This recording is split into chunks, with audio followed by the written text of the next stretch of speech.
guys like my orange lipstick and flowers?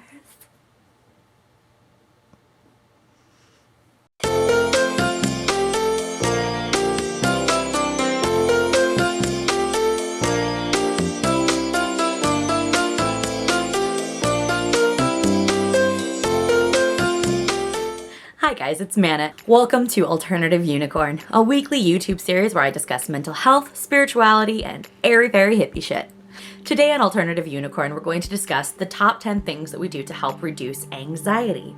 Last week, I introduced a list that talked about depression, and I suffer from both anxiety and depression, and when I was making these lists, I realized they were completely different. It's a lot of undertaking to take care of both, but they need different things, and it's important to know the difference. Number 10. Spiritual practice. There's something slightly different with how I spiritually address depression versus how I spiritually address anxiety. I spiritually addressed anxiety with more meditation. Depression, prayer really helps me a little bit more. That surrender is really wonderful.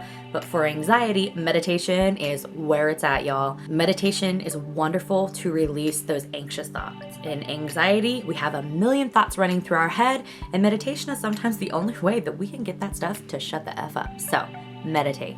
Number 9, sleeping patterns. Again, similar to depression, except for with anxiety, I specifically need to make sure that I do not undersleep.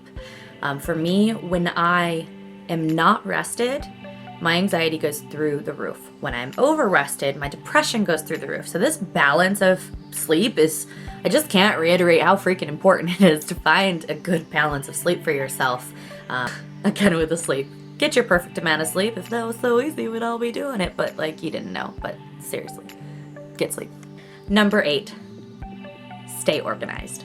This is difficult for an anxious person because organizing is an anxious thing, is a stressful process for people with mad anxiety. Sometimes like going through a drawer can make us fall apart, and it's really silly, and this is what happens to us. But if you can do it and do it slowly, and conquer your room and don't clutter your life, your anxiety will go down. I swear by this. I promise you on everything that less is more. If you are an anxious person, declutter your life. Think about the days that your anxiety peaks. Are you looking for something? Can you not find that shirt you want? Do you know where your keys are? Make sure that everything has a spot. Your keys have a home. Your wallet has a home. Your cell phone has a home.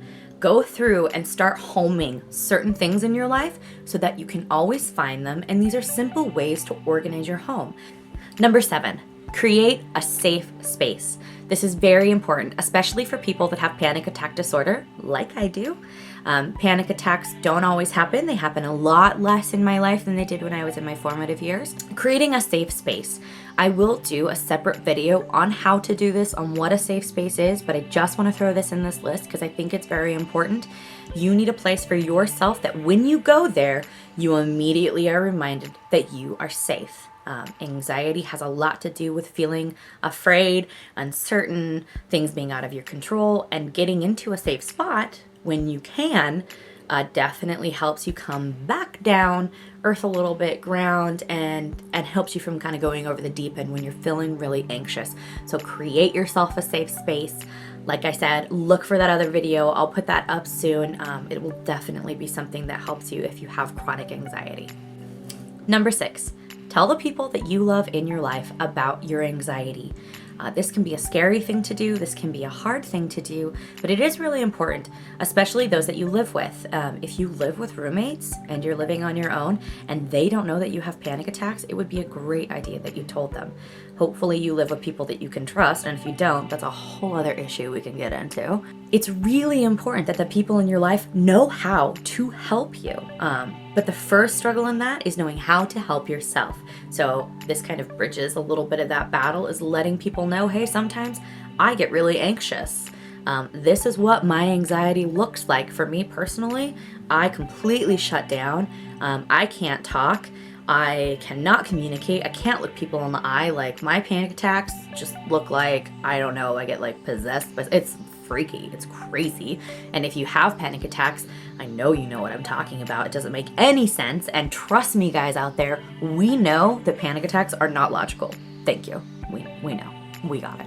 We know the earth is not exploding. But at the time, we can't seem to do anything about the logic and the illogical stuff. It doesn't work that way. So inform the people in your life that you're most around that you have anxiety. It will be helpful for them. It will be helpful for you. And give them tips and tools on how to calm you down and how to help you. It'll make your life a lot better. Number 5. Breathing. Breathing exercises. This goes a little bit along with meditation. Meditation and breathing go very hand in hand. If you've never tried it, I very much encourage it. Breathing is one of the best ways to get yourself out of panic and to calm anxiety. Breath is life. We need it. We need to breathe. So it is a very simple thing that everybody can do. If you can do it for 10 minutes at the start of your day, do 10 minutes of like very slow, very nice controlled breathing. Find a meditation app, find something, but I should have put that with meditation, but I didn't. So breathing is different. If you reach a hump and you're feeling anxious, breathe it out. It will really be okay. It'll be okay. Number 4, mantras. What is mantra? A mantra is something, it can be a phrase, it can be a series of words. A lot of people have like different opinions about this, but the way I use mantras is I have a phrase or prayer or specific set words that mean something to me. And a mantra is something that you can say in your head to yourself. It's meant to kind of be a personal thing. You're not meant to share mantras with other people. You say them to yourself, and it's supposed to be the phrase that immediately gets you to ground. This is the way that I apply mantras to anxiety. I'm not saying that's what mantras are. This is how mantras help with anxiety, is pick a phrase, pick some words, pick a series of prayers, a song, whatever. It's very personal. Whatever phrase that you have for you that tells your brain to calm the F down, or reminds you to breathe, or reminds you that you're alive, reminds you that you're safe. Whatever that series of words is, I would share you with mine, but it's super personal. And so a mantra will help you get back down to reality, get you grounded. Look up some mantras, read a little bit up on them. Sorry I'm not more helpful with that, but it's just my personal opinion on using mantras to help with panic. Thank you. Oh, thank you. Number 3, try your hardest to observe your anxiety and the inner monologue that you're having.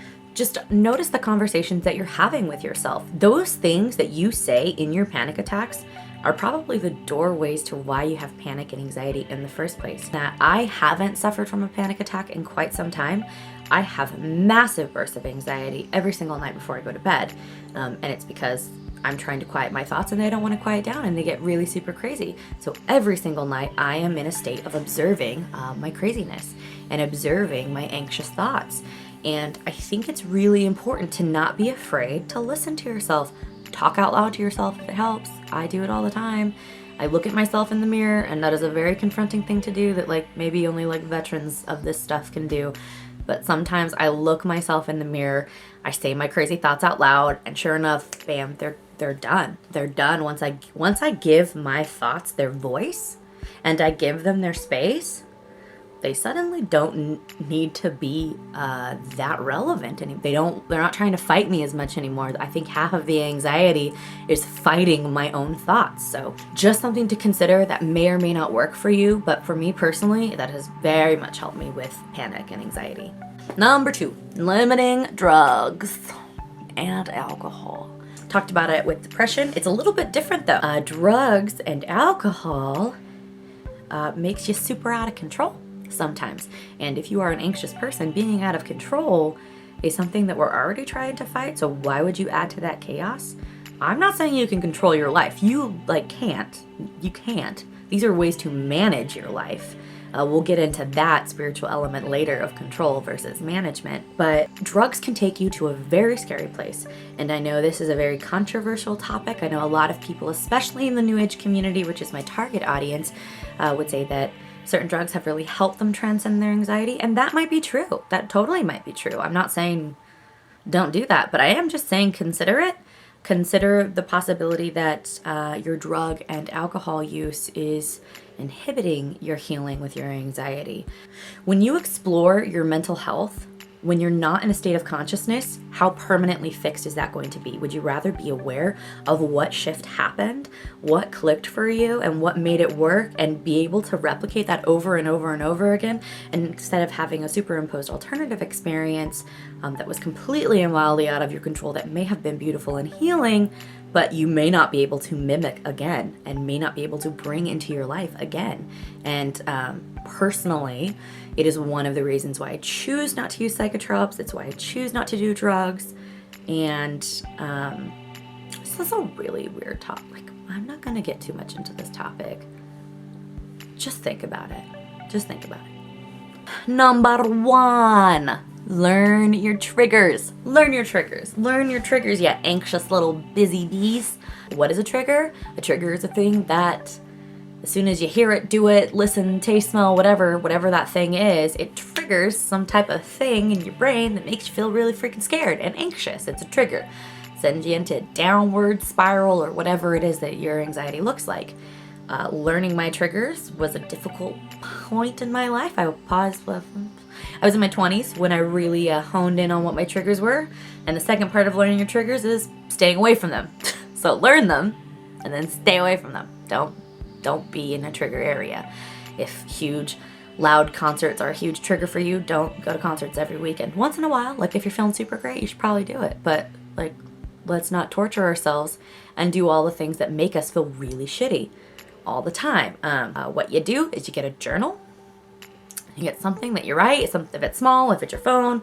Anyway, when you start to feel triggered, you write down everything that happened. Everything that happened. This is homework. This is serious. Like this is something that takes work and effort on your part to really help overcome anxiety. And I am saying this has taken me like 10 years. And it may not take you that, I hope it does not take you that long. Like I'm super stubborn and really willful. So it took me a really long time and I'm still learning every day. But figure out what your triggers are so that you can get those out of your life, so that you can learn healthy boundaries, so that you can stop activating your own anxiety and causing yourself panic all the time. Get a journal, write down everything that happened when you start to feel that way. And again, like that, the number 3 I was talking about, observe yourself in the trigger moment, write down the feeling, and then go back and read over those. You want to read over those. Some things you don't want to read over, but you want to read over your triggers. You want to read over that so that you start to put little puzzle pieces together and start to figure out, oh, this thing, this is why I feel this way. This is why I feel anxiety. I don't like this smell because every time I smell this, I get afraid and I feel unhealthy, or I feel insecure because that one time in my life when I was 4 years old, this person wore this cologne and they beat, like seriously, that is how connected all these things are. Which brings me to my number 1. That was already my number 1, but like my serious number 1 is talk to a therapist. Legitimately, as much as I didn't mention it in depression, depression is a kind of a lifelong thing that we all deal with. Not everyone wants to do therapy, but if you have anxiety and you're getting triggered, you're having panic attacks where it is affecting your life, without a therapist, I would have not been able to navigate that by myself. A therapist is the person that helped me identify my triggers. They're the person that helped me identify how to stop those triggers, what pinnacle thing that happened that made the trigger a trigger, and how to heal that. Like this is a huge undertaking, dealing with anxiety. And for those of you that have it, I completely feel for you. I understand. It's been my whole life. It is very scary. But let me tell you, as a person that I was told would never drive a car, I was told that I wouldn't have a normal life. I was told I'd have freaking Xanax forever, which I do not use. I do not take. You can, with spiritual, mental, like the triad of emotional, physical, and mental health, you can overcome anxiety. You can do it. There are things that you can do to manage this lifestyle. It is very hard, but it is completely possible. And I highly encourage everybody to explore what works for them. These are just my list. This is just my opinions. And I hope the things that work for me work for you. If you have any questions or comments, please leave them below. Please email me, write me. I would love to talk to you. I would love to hear about your journeys. And I can't wait to share more with you. Thanks so much, guys.